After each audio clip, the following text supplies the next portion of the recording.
একটা ৪৭ মিনিটে গুলির শব্দটা পাওয়া যায়। এর মধ্যে দেখি যে শুটার, সেই শুটার এখান দিয়ে দোকানের সামনে এখানে দৌড় দিয়েছে। এখানে ঘটনা হয়েছে, আমরা দোকান করতেছিলাম, দোকানে ছিলাম তখন মানে ভিকটিমের যে পলাশ সাহেবের বোন পলিয়াটা এই ঘরেই ছিল উপস্থিত।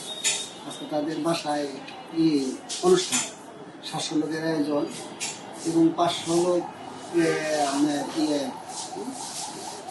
এতিমখানা এবং মাদ্রাসার ছাত্রদের খাওয়াবে, ৫০০ লোক আর ২০০ লোক পাবলিক প্লেস।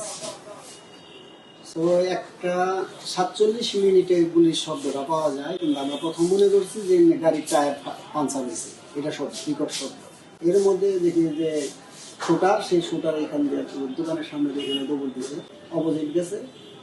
তার সাথে আবার এই বাসার কেয়ারটেকার হাতে ঢেলেছে পিছনের থেকে এবং ধর ধর ধর ধর বলছে। তখন আমরা এই যে উপস্থিত গেটের সামনে আমরা একটু যাই, দেখি যে শুটার পালিয়ে যায়, দৌড়ে দৌড়ে পালিয়ে যায়। পালিয়ে যাওয়ার পরে আর ধরতে পারে না। তারপরে পলাশ সাহেব যে আমরা মেডিকেল নিয়ে যে ঢাকা মেডিকেল কলেজে দিবি। এখন শুটার শুধু গায়ে ছিল একটা হেলমেট দেখছি, আর তাছাড়া জামা গায়ে একজনই, আমাদের শুটারে একজনই গেছে, সাথে হয়তো সাথে থাকতে পারে। যাওয়ার সময় কিভাবে গেছে, দৌড়াইতে গেছে, পিস্তলে ছিল তার হাতে, পিস্তল দেখাও গেছে।